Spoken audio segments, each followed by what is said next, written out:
presentation this morning on sources of information. Yeah, that's a good idea. Extremely relevant because one of the things that we found right from the very beginning was just the sheer difficulty and frustration of trying to get any information, particularly for lay people in the field.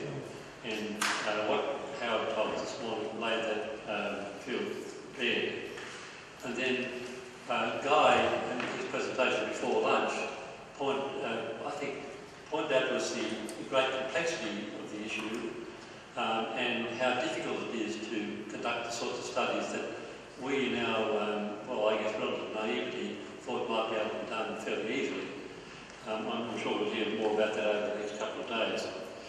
But anyway, I just wanted to make that point that was what we've heard this morning has been extremely useful, and I think it would be also fair to say that we were witnessing a marked change in the transparency of information on this particular subject.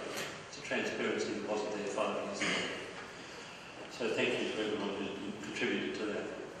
Okay, this afternoon, a little bit different. We have three or four different topics which are all going to help us to flesh out the subject even further.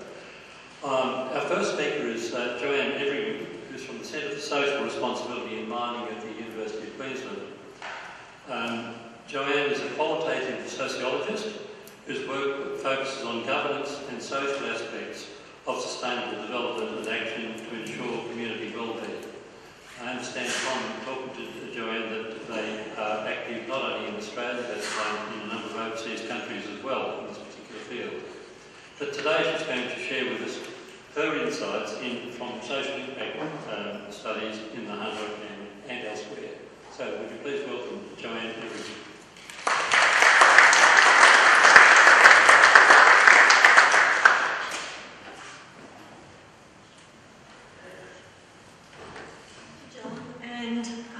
Good afternoon, everybody.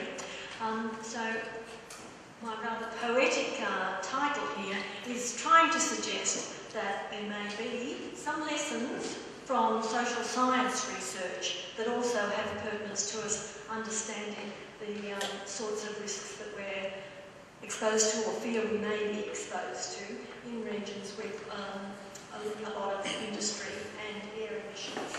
And I may well seem like an imposter to you. Since I'm not an epidemiologist, I'm not a clinician, I'm not a toxicologist, I'm a social scientist, and I guess that much of this information, and certainly the detail we heard about it this morning, makes it clear that there is a very challenging issue of the hard science for us to work out. But what do the supposedly soft sciences have to help us through this maze and work out better management approaches that we might take? I want to talk to you about some of the insights that come from social science research, some case studies of responses to air quality impacts, and some of the characteristics of the more successful or the potentially effective ways of managing these things. So, what I'd first like to start with is the point that most rural and regional places in Australia are forever in a quest for some forms of diversification of industry to improve the development chances of their residents, to improve the quality of life, to give greater opportunity, whether it be for employment, for education, and for a good and healthy lifestyle. That's quest for diversification of industries does come with a price, because all industries, be it new kinds of agricultural ventures, mining, tourism, all of them bring some risks as well as hopefully some rewards. All of them occupy land, they disrupt natural systems, they use water, they use energy. They have some sorts of waste products, so they all impact on the environment. They also employ people, they pay taxes, they earn export dollars, so they impact on the economy, and they affect the way people live, work, interact, they affect social life, They also affect people's health, their knowledge, their skills, their lifestyle, their sense of community and sense of identity. So in all of these ways, they're having an impact, and how do we balance the various impacts, sometimes contradictory impacts, that might be experienced in these different fields by different parts of our communities. One impact that is commonly acknowledged in most social impact assessments of major developments, be they railroads, mines, etc., ports, is that there is likely to be some impact on noise, dust and amenity. And so these things get included, and it's usually rated as a negative impact, because you'd be aware that in social impact assessments, some things, often the number of jobs that will be created, are portrayed as a positive impact, but many others are portrayed as negative impacts, which would need to be mitigated or managed. So dust is usually portrayed as a negative impact. But we do need to get some of these things in proportion. It's not that there's never been dust, it's not that there's no other sources of dust besides the dust that industries will bring. As we heard with some of the peaks that were shown on graphs this morning, things like bushfires can be a problem. It was pointed out when Mount Pinatubo in the Philippines erupted in 1991 that the amount of particulate matter that went into the atmosphere from that eruption was greater than the amount that all industrial production up until the end of the 20th century put into the atmosphere. So, and we also know that when we look at whether it be an industry or a volcanic eruption, it's not just the volume or the quantity of particulate matter in that case, it's also the composition of it. As we heard in a couple of the presentations this morning, it's how far it travels, what are the other factors that are creating exposure, like the wind directions and so on. You'll remember that the Iceland, again, volcano, in 2010, disrupted air traffic all around the world. The particles were found in Prague and places further afield, even quite some time later, peaking at about 12% of all particulate matter in Prague at its highest. And many of those particles were in fact glass from the molten, the volcano. So the nature of them, the spread of them, all of those issues need to be taken into consideration. When it comes to industries, the current way of managing the emissions from industries and the contributions to dust are basically a fairly crude instrument of putting conditions on individual operations. So it straight away doesn't necessarily take into account all of those other factors which are mediating the extent to which they will have an impact, positive or negative, on people. It's not necessarily taking into account how, prevailing wind directions. It's not necessarily taking into account the composition of those things and fluctuations that will occur.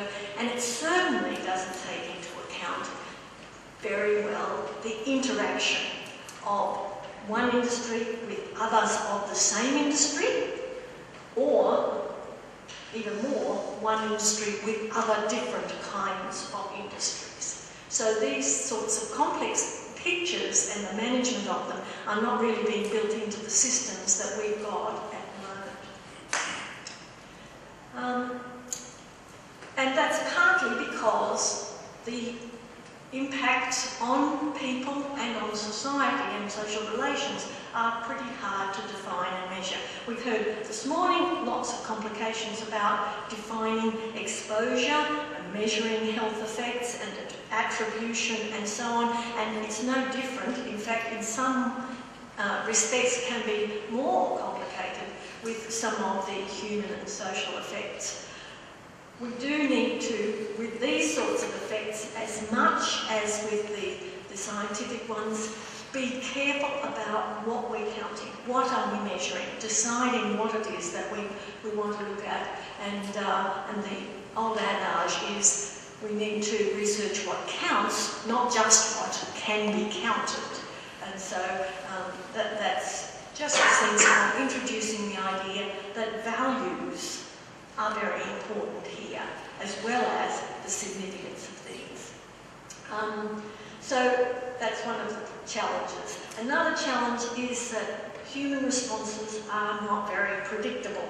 They certainly are hard to deal with purely objectively and to standardise. So we do need to be sure to include qualitative measures as well as quantitative ones when we're trying to look at the social impacts of even something that seems like a physical issue, like dust. It's very hard to isolate the variables from each other and from their context, and so we do need to take integrated and systems approaches when we're trying to examine a social system and the social impacts. And finally, they interact with and aggregate with each other in ways that mean discrete measures of one mine's, say, impacts are not going to tell us a very complete picture and are certainly not going to highlight for us where things do interact. So given all of those challenges, what can we understand from social science that would help us to still approach the management of these things in a productive way? One area that has been fairly well researched in terms of the social effects, or actually the socio-psychological effects almost, has to do with community identity, social fabric, and psychosocial well-being. So we are aware that in many places where there is intensive and contrasting industrial development, most typically in Australia at the moment, agricultural development and mining, we do have polarising of communities. We have divisions and fragmentation starting to appear. These are not actually characteristic of human well-being, and so we would regard these as a negative health effect. Not one that's going to send you to hospital necessarily, but nevertheless it's a negative impact. We certainly get plenty of reports there of emotional distress that is being created with some of this development. Feelings of fear, anger, stress, grief, loss, hopelessness, and in extreme cases, depression and actual mental health issues. Much of this has been associated with just change, and particularly if the change is fairly rapid. So changing economic activities, rapid turnover of neighbours, relocations of homes, buildings, even highways and things like that, a changed social composition as people from different industries appear and people from far afield come to live in the local area. All of that gives people a sense of social dislocation, a sense of loss of control, a sense of changing community identity. And down here we've had the researcher Glenn Albrecht's and his notion of solastalgia that has summed this up. The distress that people feel when their familiar surroundings are changing around them. So all of those are things that are established results and consequences of some of the sorts of developments that are happening, not specifically associated with air pollution, of course, but very much associated with the industries that are also producing air pollution. What air pollution and those sorts of social effects have in common is that they have been characterised by a number of social scientists as being wicked problems, or some people call them social messes, or Ulrich Beck says, we're living in a risk society.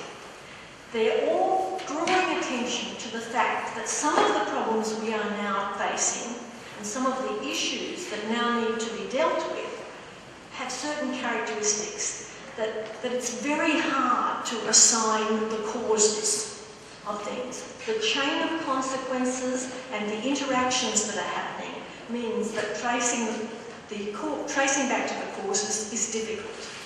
As Guy said before lunch, it's one thing to establish even an association, it's another to be sure about the causality and what direction those things are flowing in, and the more interactions are built in and the more factors are involved, the harder that becomes.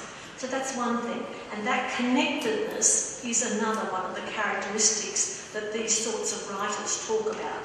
The issues all have to do with each other, and you can't separate them out and say, well, we'll just deal with this and we'll have solved it, because it will have unintended consequences around the corner. So that's a problem.